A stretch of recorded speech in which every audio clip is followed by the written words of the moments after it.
बिस्मिल्लाहिर्रहमानिर्रहीम। अस्सलाम वालेकुम। आज के इस लेक्चर में हम बात करेंगे सब space of a vector space पर। सब space of a vector space से क्या मुराद है?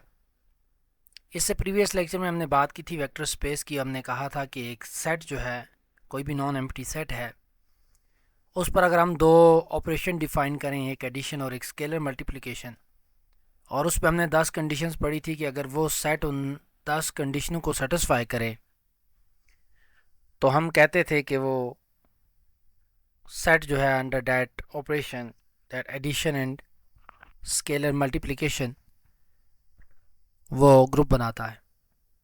और ग्रुप नहीं बल्कि वेक्टर स्पेस बनाता है।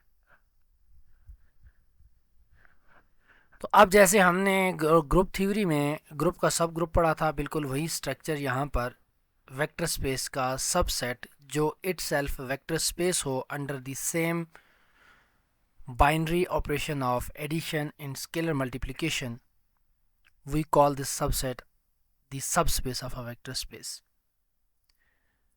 यानी हमारे पास एक्चुअली होता क्या है कि एक वेक्टर स्पेस है, जैसे कि R2 है, R3 है, Rn है, सेट ऑफ ऑल मैट्रिसेस हैं, सेट ऑफ ऑल पोलिनोमियल्स हैं, कॉन्टिन्यूस फंक्शंस हैं। तो ये तमाम वेक्टर स्पेसेस हैं। इनके ऐसे सबसेट्स भी एग्जिस्ट करते हैं जो वेक्टर स्पेस बनाते हैं। इनके सबसेट जो under the same binary operation of addition and scalar multiplication vector space बनाते हैं, उन्हें हम कहते हैं subspace. So the formal definition of the subspace is let V be a vector space over a field R.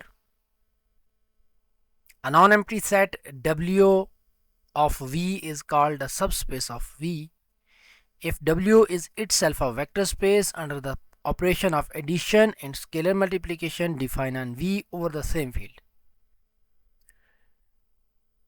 तो check कैसे करेंगे? एक वेक्टर स्पेस प्रूव करने के लिए हमें 10 कंडीशनें सेटिस्फाई करवानी थी सेट पर। तो अगर हमारे पास एक वेक्टर स्पेस हो, उसका कोई सबसेट हो, तो उसके लिए सिर्फ 3 कंडीशनें चेक की जाती हैं। नंबर 1 कि उसमें हमारे पास आइडेंटिटी एलिमेंट हो, यानी 0, एडेटिव आइडेंटिटी जो है वो उस सेट में मौजूद हो। नंबर 2 कि वो अंडर एडिशन क्लोज हो, यानी दो एलिमेंट को ऐड करें वापस उसी सेट का एलिमेंट आए, और अंडर स्केलर मल्टीप्लिकेशन भी वो क्लोज हो जाए। तो ये कंडीशनें 10 से आ गई 3 पर। बाकी जो कंडीशनें 7 बाकी बच जाती हैं, इसमें एसोसिएटिव है, कम्यूटेटिव है, इनवर्स है, और बाकी जो स्केलर मल्टीप्लिकेशन के लिहाज से हमारे पास ऑपरेशंस थे। चूँकि जो सेट V है, ये जो W है, जाहिर है वो W सबसेट है V का। तो V के अंदर अगर कोई एलिमेंट कम्यूट करता है तो वो डेफिनेटली W के एलिमेंट तो V के एलिमेंट ही हैं। तो अगर यहाँ A प्लस B जो है वो B प्लस A के बराबर है, तो यही वाले एलिमेंट अगर हम W में ले लेंगे तो इसमें ये प्रॉपर्टी होल्ड करेगी। इसी तरीके से स्केलर के लिहाज से जो हमने प्रॉपर्टीज़ पढ़ी थी वो सब भी इसमें होल्ड करेंगी। क्यों? क्योंकि इस W के एलिमेंट और V के एलिमेंट ज़ाहिर है सेम है। तो ये वाले जो तमाम प्रॉपर्टीज़ हैं वो ऑटोमेटिकली यहाँ होल्ड करेंगी, बाकी बचेंगी ये 3। हम सिर्फ इन 3 प्रॉपर्टीज़ को देखेंगे। अब आपके पास यहाँ जो इम्पोर्टेंट क्वेश्चंस हैं वो ये हो जाते हैं कि आपको अगर किसी वेक्टर स्पेस का सबसेट दिया जाए तो हमने सिर्फ उसमें ये 3 कंडीशनें चेक करनी हैं, और अगर वो वेक्टर स्पेस बन जाता है तो हम कहेंगे, इन 3 कंडीशनों को सेटिस्फाई करता है तो हम कहेंगे कि उसका सबस्पेस बना रहा है।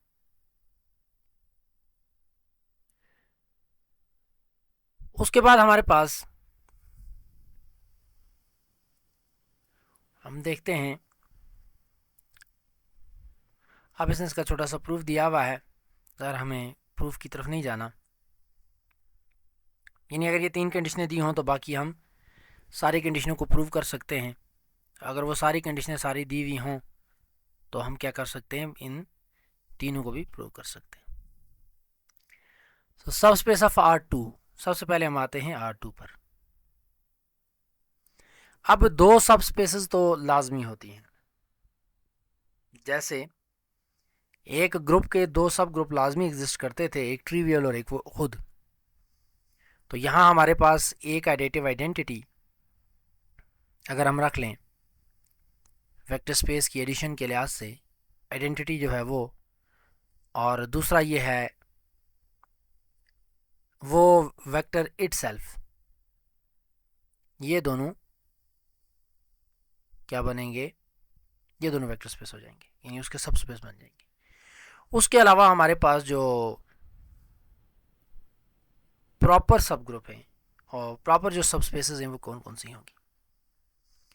अब जैसे हमने ग्रुप थ्योरी में चीज़ों को पढ़ा था कि जिसमें हमारे पास लेग्रांज थ्योरम था या साइलो थ्योरम्स थे, उस जिससे हम बता सकते थे कि किस आर्डर का ग्रुप होगा, उस ग्रुप के अंदर एलिमेंट कौन कौन से होंगे, उसके सब ग्रुप कैसे होंगे, कौन से आर्डर का एग्जिस्ट करेगा। ये वो काम हम यहाँ नहीं कर सकते, क्योंकि हम यहाँ पर जो कंडीशनें लिख रहे हैं, आपने देखा है कि अभी तक हमने जितनी भी एग्जाम्पलें पढ़ी हैं वो इनफाइनाइट हमारे पास एलिमेंट्स हैं। उनमें डायमेंशन वेक्टर स्पेस की हम डिफाइन करेंगे, वो फाइनाइट होगी। जैसे R2 की डायमेंशन 2 है, वो कैसे है वो हम बाद के लेक्चर्स में डिस्कस करेंगे। फिलहाल आपने देखना ये है कि हमने जितने भी सेट पढ़े हैं, इन सेट के अंदर एलिमेंट्स जो हैं वो इनफाइनाइट है, जबकि ग्रुप में हम क्या करते थे, उसमें एलिमेंट ही फाइनाइट होते थे। तो हम ऑल पॉसिबल सबसेट्स देखते हैं और उनमें से देखते हैं कौन सा हमारे पास सब स्पेस बना रहा है और कौन सा नहीं बना रहा। अब वी को मैं R2 रख लूँ फॉर एग्जांपल, तो सबसे पहले जो हमारे पास ट्रिवियल सब स्पेस आ जाएगी जिसमें सिर्फ 0 0 है। अब देखेंगे चूँकि हम ज़ाहिर R2 में बात कर रहे हैं, तो R2 के एलिमेंट इस टाइप के होते हैं, तो इसमें अंदर जो आइडेंटिटी होगी वो भी इस तरह की होगी, 0 0।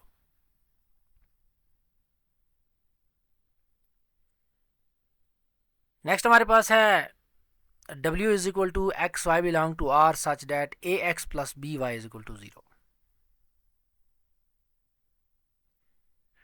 तो इस तरह के ये जो इक्वेशन है ये वाली, अगर आप इसे जाकर ड्रा करेंगे, जो ऑनलाइन ग्राफिक कैलकुलेटर है जो प्रीवियस लेक्चर मैंने आपको बताया था, आप इसको जाकर ट्राई कर सकते हैं। डिस्मॉस लिखेंगे आप जाकर, डिस्मॉस ग्राफिक कैलकुलेटर, गूगल पे जाके लिखें तो वो ओपन हो जाएगा। वहाँ जाकर जैसे मैं कल आपको ड्रा करके दिखा रहा था, आप जाकर ये सारी चीज़ें वहाँ पर ड्रा करेंगे, आपको देखेंगे कि ये जो AX plus BY is equal to 0 है, जिसमें आप A और B को स्लाइड करते जाएं, यानी A और B की कुछ भी वैल्यू रखेंगे, तो ये हमारे पास एक स्ट्रेट लाइन आती है, ओरिजिन से पास करती है। ये समझ लें कि ये homogeneous system of linear equation है, टू वेरिएबल में होमोजीनियस इक्वेशन है, टू वेरिएबल में। तो ये हमेशा एक स्ट्रेट लाइन होगी, एक लाइन होगी जो कि ओरिजिन से पास करेगी। तो इस तरह की जितनी भी लाइंस होंगी वो आपके पास सबस्पेस बनाएंगी।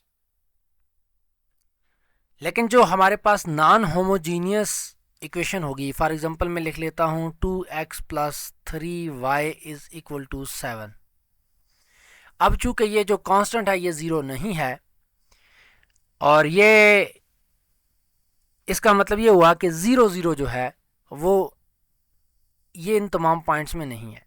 अच्छा, इसका मतलब क्या, जब सिस्टम ऑफ लीनियर इक्वेशन को हमने सिस्टम ऑफ लीनियर इक्वेशन के सोल्यूशन की हमने बात की थी, वहाँ मैंने आपको बताया था कि ये जो आपके पास जो AX plus BY is equal to C है, ये जो इक्वेशन है, इसका मतलब क्या है, इसका मतलब है set of all points satisfying this equation. इसके सोल्यूशन का मतलब क्या है, set of all points satisfying this equation. तो इसका मतलब ये हुआ कि यहाँ 0 0 भी होना चाहिए, तो 0 0 यहाँ पर अगर मैं 0 और 0 पुट कर दूँ, x की जगह 0 और y की जगह 0, तो मेरे पास 0 इज इक्वल टू C आ जाएगा।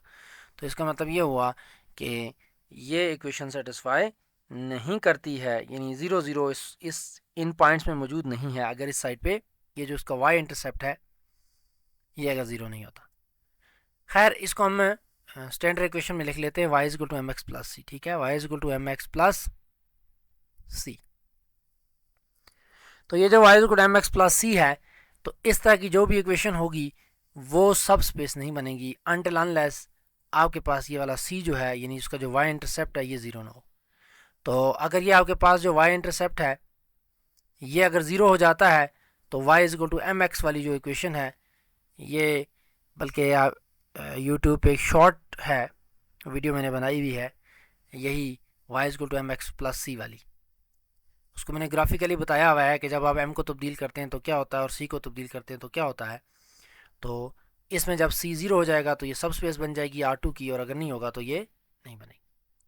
यानी एक्चुअली बात ये है कि ज्योमेट्रिकली अगर आप देखेंगे तो ये स्ट्रेट लाइन जो ओरिजिन से गुजरेगी, ठीक है, ओरिजिन से जो स्ट्रेट लाइन गुजरेगी वो जैसी भी हो, वो इसके पैरेलल हो या उस y के पैरेलल हो या उसका स्लोप जो भी हो, ठीक है, तो वो हमारे पास क्या बन जाएगी, सब स्पेस बन जाएगी। और इसके अलावा अगर कोई लाइन है, फॉर एग्जांपल मेरे पास ये वाली लाइन है, ठीक है, इसी तरीके से ये वाली लाइन है, इस तरह की लाइंस हैं, ये वाली स्ट्रेट लाइंस हैं। अब ये सारे जो पॉइंट्स हैं इस लाइन के ऊपर, ये तो R2 के सबसेट है ना, लेकिन ये क्या बनाएगा, सब स्पेस नहीं बनाएगा। ये इसलिए इंपॉर्टेंट चीज़ है, इसमें जोर दे रहा हूँ क्योंकि ये अक्सर आपसे पूछा जाता है। यानी ये जो सब स्पेस के हवाले से आपका MCQs, ये समझ लें कि इसके 90% चांसेस हैं कि इस तरह का क्वेश्चन आपको PSC के एग्ज़ाम में आए कि विच of the following is a subspace of R2 और विच of the following is not a subspace of R2। ठीक है, तो इस तरह की जब भी इक्वेशन आ जाएगी, जैसे y is equal to 2x है, ठीक है, या जो मैंने आपको जनरल इक्वेशन लिखा दी है y is equal to M X plus C, तो इसमें जब y इज इक्वल टू सिर्फ एम एक्स आ जाएगा तो तब वो आपके पास तब वो सब स्पेस होगी, वरना सब स्पेस नहीं होगी। उसके बाद है a line not passing through the origin, जैसे y is equal to 2x plus 1 है। अब ये जो है इसका y इंटरसेप्ट क्या है, 1 है, तो ये इक्वेशन जो है वो आपके पास 1 को इंटरसेप्ट करती है, लिहाजा ये ओरिजिन से पास नहीं करेगी। दूसरी बात, एक सादी सी बात है, यहाँ x की जगह 0, y की जगह 0 रखेंगे, आपके पास जवाब 1 आ जाएगा। ठीक है, तो ये सब स्पेस नहीं है। इसी तरह से हम आते हैं सब स्पेस ऑफ R3। खैर सब स्पेस ऑफ R3 जो है, उससे पहले मैं कुछ और चीज़ें मैं बताता हूँ आपको। ये क्या था, XY प्लेन। अब इसमें क्वाड्रेंट की बात की थी कल मैंने कि ये मेरे पास फर्स्ट क्वाड्रेंट है, ये सेकंड क्वाड्रेंट है, ये थर्ड क्वाड्रेंट है, ये फोर्थ क्वाड्रेंट है। अब इसके सबसेट कौन से बनेंगे, एक तो हमने स्ट्रेट लाइन की बात कर ली, उसके अलावा इसके जो सबसेट बनेंगे वो ये पहला क्वाड्रेंट अगर हम पूरा ले लें, सेकंड क्वाड्रेंट ले लें, थर्ड क्वाड्रेंट पूरा ले लें, फोर्थ क्वाड्रेंट पूरा ले लें, तो क्या ये सब स्पेस बनाएंगे?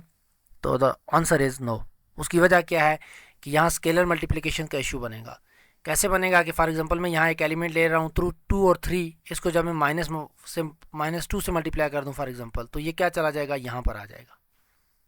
इसका मतलब है सिर्फ फर्स्ट क्वाड्रेंट, सिर्फ सेकंड क्वाड्रेंट, सिर्फ थर्ड क्वाड्रेंट और सिर्फ फोर्थ क्वाड्रेंट। इनको लिखते कैसे हैं, मैथमेटिकली कैसे लिखते हैं?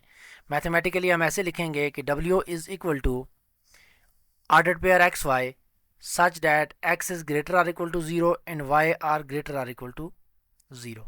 या सिर्फ ग्रेटर देन अगर 0 रख लेंगे फिर तो 0 0 भी नहीं आएगा, लेकिन ग्रेटर आर इक्वल टू 0 और ये रखेंगे तो ये हमारे पास कौन सा क्वाड्रेंट आएगा, यानी ये वाला पूरा इस तरह का, इसके अंदर जितने भी एलिमेंट्स हैं हमारे पास R2 का, इसमें ये तमाम पॉइंट्स आ जाएंगे। तो ये स्केलर मल्टीप्लिकेशन क्लोज नहीं होता, क्योंकि माइनस से मल्टीप्लाई करेंगे तो थर्ड क्वाड्रेंट में चला जाएगा। इसी तरीके से इस कंडीशन को जब हम तब्दील करते जाएंगे, ये हमारे पास आ गया फर्स्ट क्वाड्रेंट। अब जो सेकंड क्वाड्रेंट है, सेकंड क्वाड्रेंट क्या होगा, सेकंड क्वाड्रेंट हमारे पास ये जो Y है, तो अब आपको पता है कि सेकंड क्वाड्रेंट में x क्या होता है, x लेस देन 0 होगा, x क्या होगा, लेस आर इक्वल टू 0 और y greater or equal to 0। तो ये हमारे पास सेकंड क्वाड्रेंट आ गया। अच्छा, थर्ड क्वाड्रेंट क्या है, थर्ड क्वाड्रेंट में दोनों लेस देन इक्वल टू 0 होते हैं। और फोर्थ क्वाड्रेंट क्या है, फोर्थ क्वाड्रेंट में जो है वो y जो है वो लेस आर इक्वल टू 0 है और x जो है वो ग्रेटर आर इक्वल टू 0 है। तो मैथमेटिकली हम इस सेट को इस तरह से करके लिखते हैं, और अगर इस तरह का आपको कोई सेट आ जाए तो ये पहला, दूसरा, तीसरा, चौथा क्वाड्रेंट सिंपली जो है, यानी एक एक जो क्वाड्रेंट हैं ये वेक्टर स्पेस नहीं और सब स्पेस नहीं बनाते, किसकी, R2 की। हाँ, अलबत्ता अगर आपको पहले और तीसरे क्वाड्रेंट को कंबाइन कर दिया जाए, ठीक है, मैं कह देता हूँ कि ये वाला क्वाड्रेंट सारा और ये वाला क्वाड्रेंट, अब इसको लिखेंगे कैसे कि वो तमाम ऑर्डर पेयर जिसमें एक्स और वाई जो है वो या ग्रेटर इक्वल टू ज़ीरो हैं, या एक्स और वाई जो हैं वो दोनों less or equal to zero हैं। तो ये जब दो कंडीशन में लगा दूंगा तो फिर यहाँ अब क्या होगा, इधर का एलिमेंट्स है उसको ऐड करेंगे यहीं का आएगा, इधर का एलिमेंट्स है उनको दो को ऐड करेंगे यहीं आएगा। 0 0 यहाँ पर चूंकि ये ओरिजिन है तो ओरिजिन भी इसमें मौजूद है, लिहाजा 0 0 भी इसमें मौजूद होगा। तीसरी बात, जब आप स्केलर मल्टीप्लाई की करेंगे, मिसाल के तौर पर मेरे पास यहाँ -2 और -3 है, तो इसको मैं अगर पॉजिटिव नंबर से मल्टीप्लाई करूँगा तो ये यहीं पे रहेगा, नेगेटिव से मल्टीप्लाई करूँगा तो यहाँ चला जाएगा। और इसी तरीके से अगर मैं यहाँ पर कोई एलिमेंट ले रहा हूँ, ज़ाहिर है उसके दोनों कोऑर्डिनेट पॉजिटिव होंगे ए बी, तो जब तक जो है वो मैं किसी पॉजिटिव एलिमेंट से मल्टीप्लाई करता रहूँगा तो इसी कोऑर्डिनेट में लेगा, नेगेटिव से मल्टीप्लाई करूँगा तो यहाँ आ जाएगा। तो सिमिलरली आप देख लें सेकंड और फोर्थ क्वाड्रेंट की बात करें तो क्या यहाँ पर भी ऐसा ही होगा।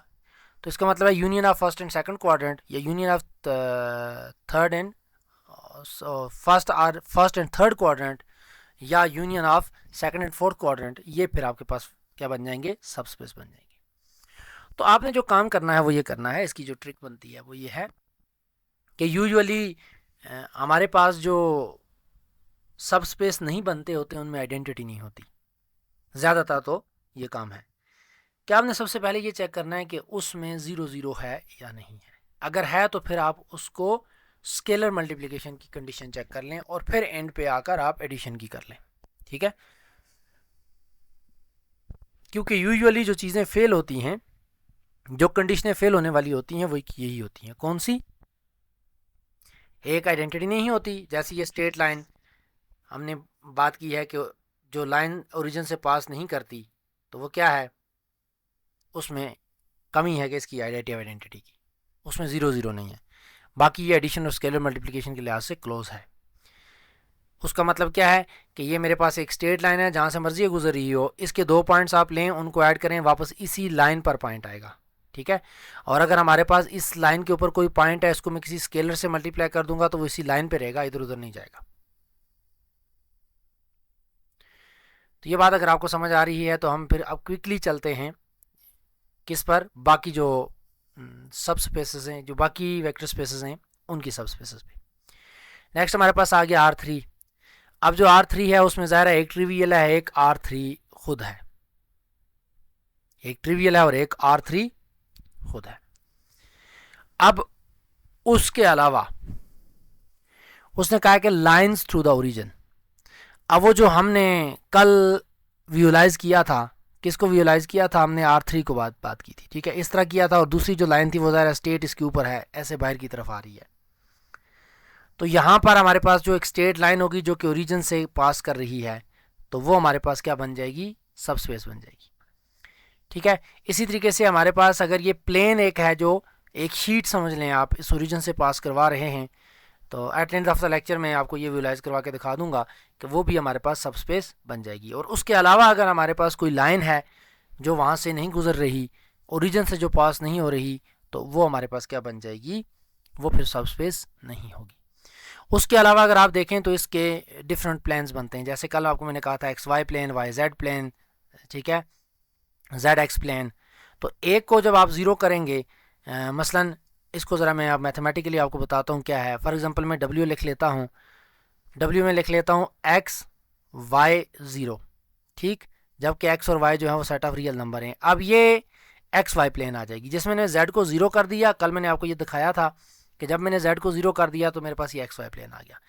सिमिलरली X 0 Z है तो ये XZ प्लेन आ जाएगा, सिंपली 0 YZ आ जाएगा, ये YZ प्लेन आ जाएगा।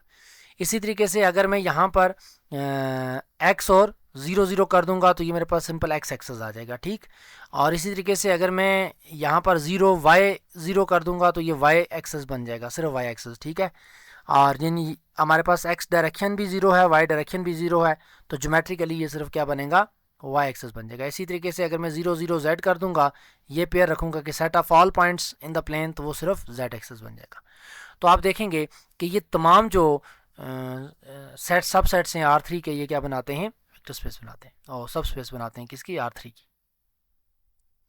तो ये डिफरेंट तरह से आपने चीज़ों को देखना है, चीज़ों को विजुलाइज करने की कोशिश करनी है। ख़ुद से चीज़ों को देखेंगे तो आपको पता चल जाएगा कि क्या है या क्या नहीं है। तो ये तो मेरे पास आ गया R3। अच्छा, उसके बाद जो जर्नल एलिमेंट है वो किस तरह का है, सेम बात है जैसे वहाँ हमने A X plus B Y is equal to 0 लिखा था, तो यहाँ मेरे पास A X plus B Y plus C Z is equal to 0 है। ठीक है, तो इस तरह के जितने भी पॉइंट्स होंगे A X plus B Y plus C is equal to 0, तो ये मेरे पास एक प्लान होगी, यानी एक शीट समझ लें जो कि ओरिजिन से पॉज कर रही है। तो इस ये भी क्या बन जाएगा, यानी जो होमोजीनियस इक्वेशन है आर 3 वेरिएबल में, होमोजीनियस इक्वेशन 3 वेरिएबल में वो सबस्पेस बनाएगी। और अगर ये होमोजीनियस नहीं होगी, ये जो आपके पास लेफ़्ट साइड पे 0 की जगह अगर मैं यहाँ कोई 1 2 3 4 जो भी रख लूँगा, तो फिर वो जो भी हमारे पास प्लान है वो ओरिजिन से नहीं गुजरेगी। तो ये हमारे पास इसका मतलब ये हुआ कि ये प्लान जो है वो सबस्पेस नहीं बनाती। उसके बाद हमारे पास नेक्स्ट हमने पढ़ा था कौन सा, पी एन पॉलिनोमियल्स, बल्कि आर एफ एक्स हमने कहा था। आर एफ एक्स जो है वो वेक्टर स्पेस बनाता है। अब अगर हम इसका पी एन ले लें, पी एन का मतलब है set of all polynomial of degree less or equal to n. ये जो पी एन है इसको आप कैसे डिफाइन करते हैं, the set of all polynomial of the degree less or equal to n, तो ये सबस्पेस बनाता है। P of x side at p of 0 is equal to 0, ये सबस्पेस बनाता है। P of x p degree of p is equal to n, ये हमने कल डिस्कस किया था कि अगर उसकी डिग्री एग्जैक्टली एन के बराबर हो तो वो सबस्पेस नहीं बनाता। ठीक है, मतलब मैं कहता हूँ कि set of all polynomial of degree 2, set of all polynomial of degree 3, set of all polynomial of degree 5, तो ये एग्जैक्टली जब होगा तो वो नहीं बनाएगा, उसकी रीज़न मैंने कल आपको बताई थी। और अगर ये लेस आर इक्वल होगा, यानी पी एन हो जाएगा, P2 P3 P4, ये सारे इसके सबस्पेस बनाएंगे। उसके बाद है subspace in the function space, तो वो वाले तमाम फंक्शन, यानी जो 0 फंक्शन है जहाँ एफ ऑफ 0 0 के बराबर हो। एफ ऑफ 0 का मतलब ये हुआ, अच्छा यहाँ पर दो चीज़ें हैं, एक है 0 फंक्शन। 0 फंक्शन यह है कि हर एलिमेंट का इमेज 0 हो। यहाँ पर हम सिर्फ 0 को 0 पे मैप कर रहे हैं। ठीक है, यानी तमाम वो फंक्शन जिनमें 0 जो है वो 0 पे मैप हो, बाकी जो भी चलता रहे वो हम क्या कह देते हैं कि वो सबस्पेस बनाते हैं, वरना सबस्पेस नहीं बनाते। इसी तरीके से इवन फंक्शन है वो सबस्पेस बनाएंगे, ऑड फंक्शन जो है वो सबस्पेस बनाएंगे। लेकिन अगर हमारे पास F of X is greater than 0 है तो वो सबस्पेस नहीं होगा। यानी अगर मैं ये कहूँगा कि F of X is greater than 0, तो इसका मतलब है हमारे पास इसमें 0 फंक्शन नहीं आएगा, एफ ऑफ 0 नहीं आएगा। तो इसका मतलब ये हुआ कि ये वही बात है कि इसमें एडिटिव आइडेंटिटी एग्जिस्ट नहीं करती, तो ये सबस्पेस नहीं आएगा। इसी तरीके से मैट्रिसेस पे आ जाएं। अब मैट्रिसेस की हमने बहुत सारी किस्में पढ़ी हुई हैं, उन सब को आप देख लें। जैसे डायगोनल मैट्रिक्स है, ये सब स्पेस बनाता है। अब यहाँ एक बात आप देख लें कि ये जो मैंने आपको upper triangular lower triangular matrices और डायगोनल मैट्रिक्स की डेफिनेशन में एक चीज़ बताई थी। मैंने आपको कहा था कि हम इसकी डायगोनल एंट्रीज के बारे में बात नहीं करते, हम कहते हैं कि नॉन डायगोनल एंट्री 0 होनी चाहिए। तो इसका मतलब है कि ये जो डायगोनल मैट्रिसेस अगर सब स्पेस बना रहे हैं तो आपका जो 0 मैट्रिक्स है वो भी डायगोनल है। ये जो मैट्रिक्स है, फॉर एग्जांपल मैं R3 का एक मैट्रिक्स ले रहा हूँ, तो ये क्या है, ये डायगोनल मैट्रिक्स है। क्यों? हमारी डेफिनेशन के मुताबिक कि इसकी नॉन डायगोनल एंट्री 0 है। ठीक है, तो डायगोनल भी 0 हो गई है तो इशू नहीं है। जबकि हमें बच्चों को ये चीज़ें पढ़ाई जाती हैं, बल्कि हमें खुद भी यही चीज़ कही जाती थी जब डेफिनेशन हमने पढ़ी थी डायगोनल मैट्रिक्स की, तो उसमें कहा जाता था कि डायगोनल एंट्रीज़ के अलावा बाकी सारी जो है वो 0 हों और डायगोनल नॉन 0 हों।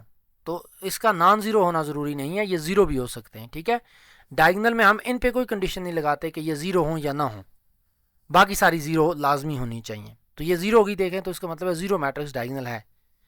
इसी तरीके से upper triangular matrices, lower triangular matrices, symmetric matrices. अच्छा, इसके अलावा आप देख लें स्केलर मैट्रिक्स, आइडेंटिटी मैट्रिक्स, और ये तमाम तरह के मैट्रिसेस जो हैं, हमने जितनी भी टाइप्स पढ़ी हैं उनको 1 बाय 1 आपने देख लेना है।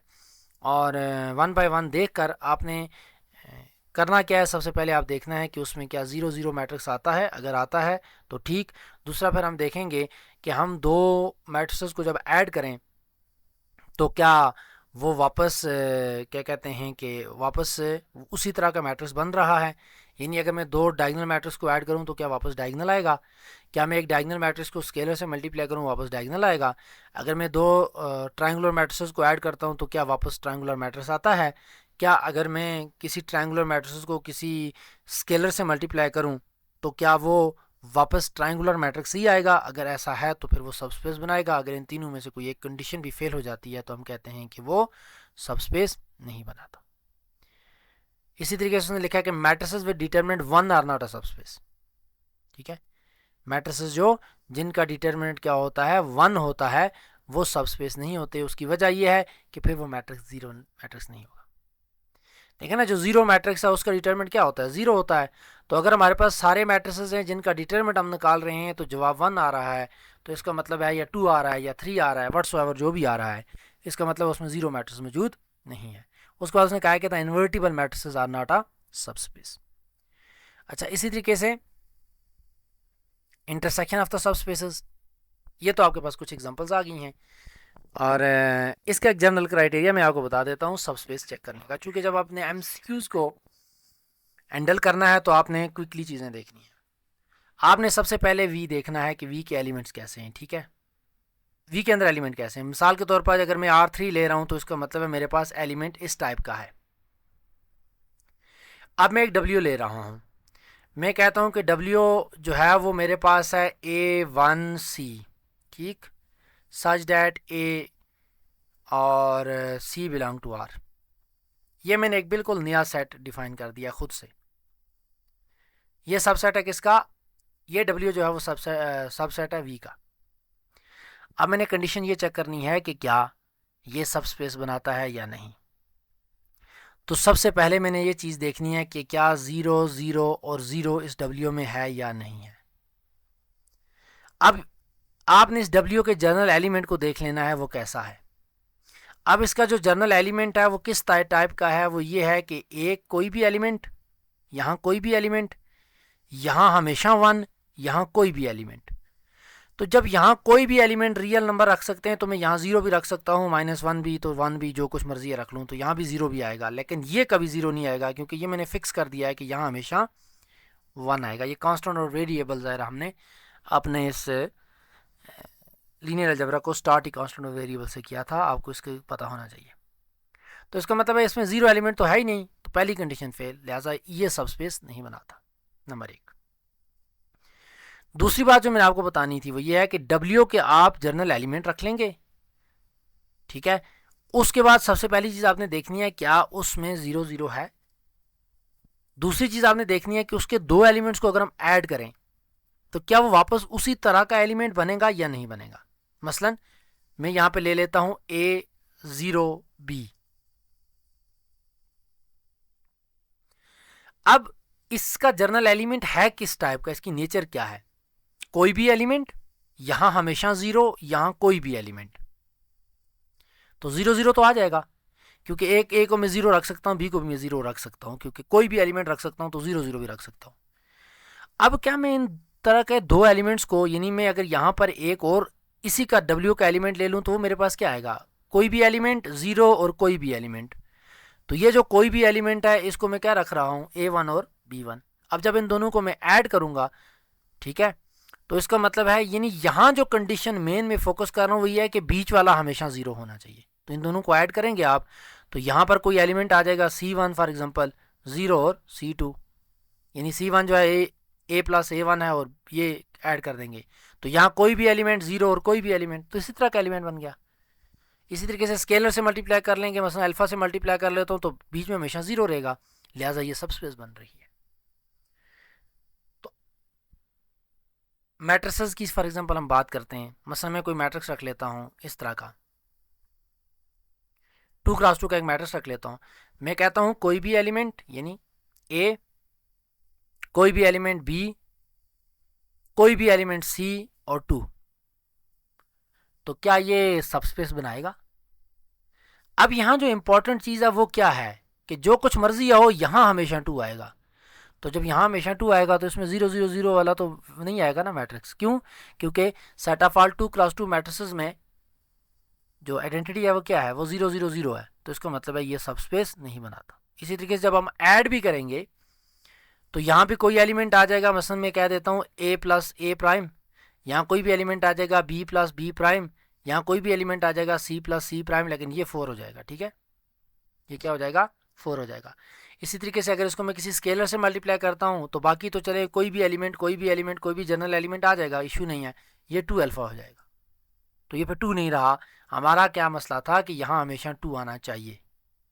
तो ये ना अंडर एडिशन क्लोज है, ना अंडर मल्टीप्लिकेशन और स्केलर मल्टीप्लिकेशन क्लोज है, और ना ही इसमें आइडेंटिटी है।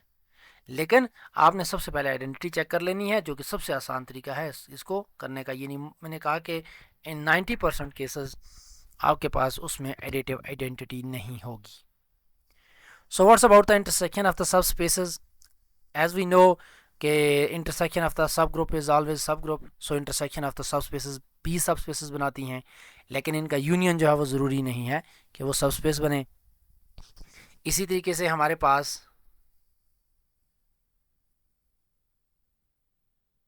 सम है। अब सम को डिफाइन कैसे कर रहे हैं? वो सम को हम ऐसे डिफाइन कर रहे हैं कि दो सब स्पेसेस के सम का ये सम से मतलब ये है कि हम उनके यार एलिमेंट्स को आपस में ऐड कर रहे हैं। ठीक है, तो sum of the subspace is subspace. Direct sum, ये सम जो है हमने इस ग्रुप में नहीं पढ़ा था, लेकिन डायरेक्ट सम हमने या डायरेक्ट प्रोडक्ट जो है वो पढ़ा था। तो ये हमारे पास जो sum v is equal to v1 plus v2 is called the direct sum, अगर उनका जो इंटरसेक्शन है W1 और W2 का जो इंटरसेक्शन है वो सिर्फ आइडेंटिटी एलिमेंट है, इन दोनों में आइडेंटिटी के अलावा कोई चीज़ कॉमन ना हो। अब यहाँ पर आप देखें कि जब हम बात कर रहे हैं वेक्टर स्पेस की, तो हमारे पास ऑपरेशन फिक्स हैं, एक एडिशन है, दूसरा स्केलर मल्टीप्लिकेशन है, तो आइडेंटिटी हमेशा एडिटिव आइडेंटिटी ही रहेगी दोनों की। ठीक है, तो इट इज़ डिनोटेड बाय, ये अलग बात है कि उनमें एडिटिव आइडेंटिटी डिफरेंट है। जैसे मैट्रिसेस में 0 मैट्रिस है, फंक्शन में 0 फंक्शन है।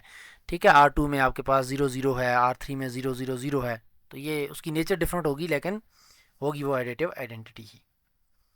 उसके बाद हमारे पास कोई इंपॉर्टेंट रिमार्क्स हैं कि एवरी सब space must contain the zero vector.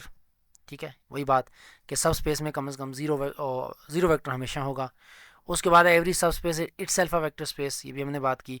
Solution set of the homogeneous linear system is always सब स्पेस, और नॉन होमोजीनियस लीनियर इक्वेशन हमेशा जो है वो सब स्पेस नहीं होगी। ये मैं डिटेल में चीज़ें बता चुका हूँ। उसके बाद हमारे पास कुछ MCQs हैं कि विच of the following is a subspace of R2, कौन सी बनेगी? देखें, हमने कहा है कि होमोजीनियस सिस्टम, तो ये x प्लस वाई हमेशा बनेगा। x plus y is equal to 1 क्यों नहीं होगा? क्योंकि ये स्ट्रेट लाइन नहीं है, कहाँ से गुजर रही है? ये हमारे पास स्ट्रेट लाइन जो है ओरिजिन से गुजर नहीं रही। इसी तरीके से x ग्रेटर देन 0, ज़ाहिर इसमें 0 ही नहीं है, इसमें 0 नहीं है। और इसको अगर आप देखेंगे तो यहाँ पर आप 0 0 तो इसमें मौजूद होगा, क्योंकि 0 मल्टीप्लाई बाय 0 करेंगे 0 आ जाएगा, आइडेंटिटी तो इसमें है। लेकिन इसमें आप देखें क्या स्केलर मल्टीप्लिकेशन और एडिशन के लिहाज से ये एलिमेंट इसी तरह के आते हैं या नहीं आते। और इसी तरीके से द सेट दिस इज़, अब चूँकि x plus y plus z is equal to 2 है, तो ये हमारे पास प्लेन बनेगी जो कि ओरिजिन से नहीं गुजर रही, लिहाजा ये सब स्पेस नहीं बनती। लेकिन इसको आप देखें, क्या ये क्लोज्ड अंडर एडिशन है? ये अंडर एडिशन क्लोज भी नहीं होगी। और सिंपल सी बात है कि ये सब स्पेस नहीं है। ये एक बात जो हमने कह दी है कि जो होमोजीनियस सिस्टम है वो हमेशा सब स्पेस बनाती हैं, नॉन होमोजीनियस नहीं बनाती। The trivial subspace of any vector space is क्या होगा? Additive identity. ठीक है, उसके बाद which of the following is not a subspace of M2R? Symmetric matrices होते हैं, skew symmetric matrices, matrices with determinant 1, क्योंकि दो सिमेट्रिक मैट्रिक्स को आप ऐड करेंगे वापस सिमेट्रिक होगा। यहाँ पर आप देखें, यहाँ चीज़ें देख लेना, 0 मैट्रिक्स है, उसका ट्रांसपोज लेंगे वापस 0 आएगा, लिहाजा ये सिमेट्रिक है। ठीक है, अगर मेरे पास A और B दोनों सिमेट्रिक मैट्रिक्स हैं, जब मैं तो AB का ट्रांसपोज लूँगा तो मुझे मैट्रिक्स थ्योरी से पता है कि ये मेरे पास A transpose plus B transpose होता है। चूँकि A सिमेट्रिक है, B सिमेट्रिक है, तो ये A प्लस B आ गया। इसका मतलब हुआ कि A प्लस B का ट्रांसपोज वापस A प्लस B है, तो अगर A और B सिमेट्रिक हैं तो इनका एडिशन भी सिमेट्रिक है। सिमिलरली अगर मैं स्केलर मल्टीप्लाई करके ट्रांसपोज ले लाऊँ तो ये मेरे पास alpha into A transpose which is equal to alpha A आ रहा है। तो ये कुछ रिजल्ट्स हम इस तरह से भी प्रूव कर रहे हैं। तो ये तीनों कंडीशन को सेटिस्फाई कर रहा है। तो इसी तरीके से डायगोनल मैट्रिक्स, तो मैट्रिक्स विद डिटरमिनेंट 1, ये क्या है? सब स्पेस नहीं बनता। इंटरसेक्शन ऑफ टू सब स्पेस इज ऑलवेज सब स्पेस। ठीक है, और इसी तरह से हमारे पास बाकी भी चीज़ें, the sum of the two space is this solution of the homogeneous system equation, ये तमाम हमारे पास चीज़ें आ गई हैं। अच्छा, अब हम ज़रा थोड़ा सा ये ग्राफिंग कैलकुलेटर से इसको देख लेते हैं। अब यहाँ पर देखें कि मैंने जो लिखा हुआ था y is equal to M X plus C, ठीक है। अब इसमें c को जब मैं ज़ीरो करूँगा तो ये स्ट्रेट लाइन है, ओरिजिन से गुजर रही है, ठीक है।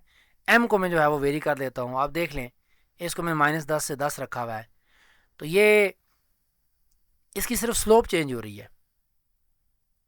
तो जब इसकी स्लोप चेंज हो रही है तो लेकिन इक्वेशन जो है वो कहाँ से गुजर रही है, ये ओरिजिन से गुजर रही है।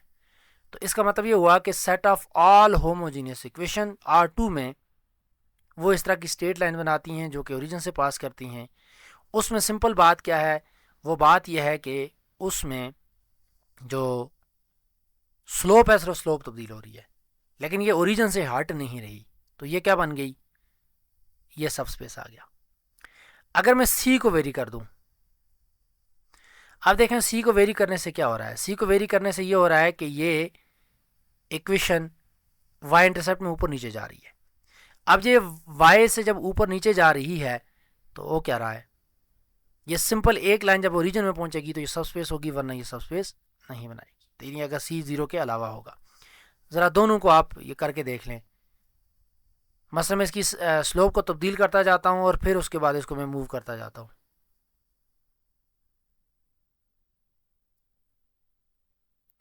ठीक है, m को 1 कर दूं, x को मैं बिल्कुल ही ज़ीरो कर देता हूँ। अब यहाँ पर आप देख लें तो ये स्ट्रेट लाइन जा रही है कहाँ से, यानी x के पैरेलल। अगर मैं y को ज़ीरो कर दूं, x इज इक्वल टू सी कर दूं, तो ये क्या होगी, पैरेलल लाइन होगी कहाँ से, ये परपेंडिकुलर लाइन है, यानी पैरेलल टू y एक्सिस। तो ये भी सिर्फ जब y is equal to zero होगा तो तब ये सब स्पेस बनाएगा, या x is equal to zero होगा तब ये सब स्पेस बनाएगा। ये बात तो आपके पास आ गई R2 में। अब ज़रा हम आते हैं R3 में। R3 में आप एक चीज़ देखेंगे, R3 में मिसाल के तौर पर मैं लिख रहा हूँ ax plus B Y is equal to zero, ठीक है। अब जब मैंने ax plus B Y is equal to zero लिखा तो ये क्या है, ये देखें ये एक स्ट्रेट लाइन है R3 में। अब मैं a को मूव करवाता हूँ फॉर एग्जांपल, तो ये देखें ये x एक्सेस में मूव कर रही है, कैसे, जैसे अभी हमने उसको मूव किया था। अब अगर मैं इसको फिक्स कर लेता हूँ, फॉर एग्जांपल मैं इसको 1 ही रख लेता हूँ, किसको, a को, ठीक है। तो ये स्ट्रेट लाइन आएगी जिसमें एंगल जो बनेगा हमारा वो क्या बनेगा, 45 का, ठीक है, यानी जो स्लोप इसकी लाइन बनाती है। अगर मैं b को वेरी कर लेता हूँ, अब b कैसे वेरी हो रहा है,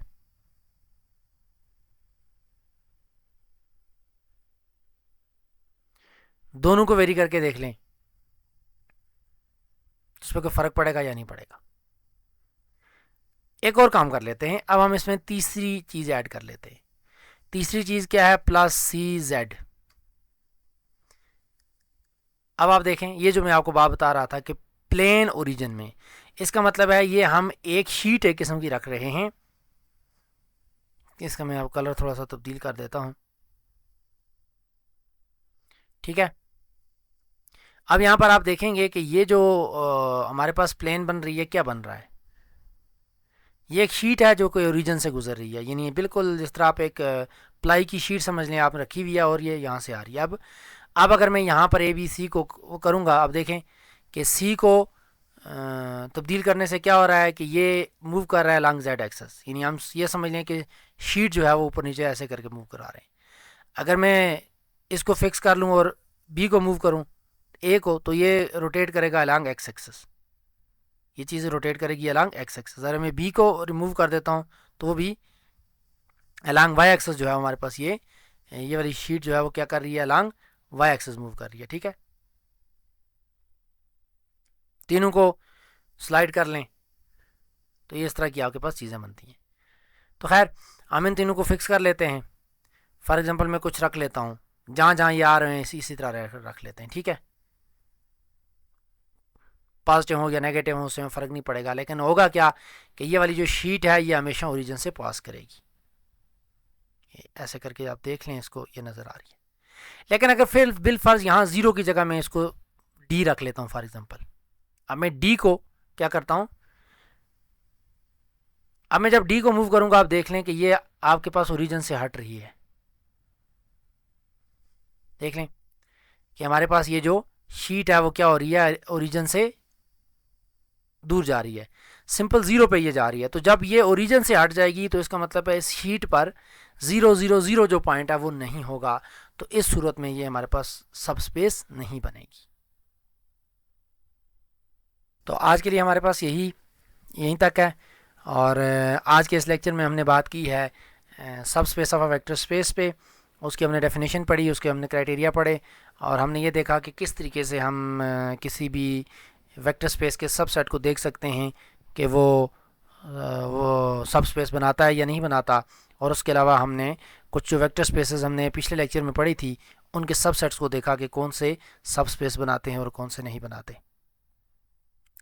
नेक्स्ट लेक्चर में हम बात करेंगे लीनियर कम्बिनेशंस की, और उसके बाद फिर लीनियर इंडिपेंडेंट, लीनियर इंडिपेंडेंट क्या होता है, और स्पेनिंग सेट वगैरह क्या होते हैं।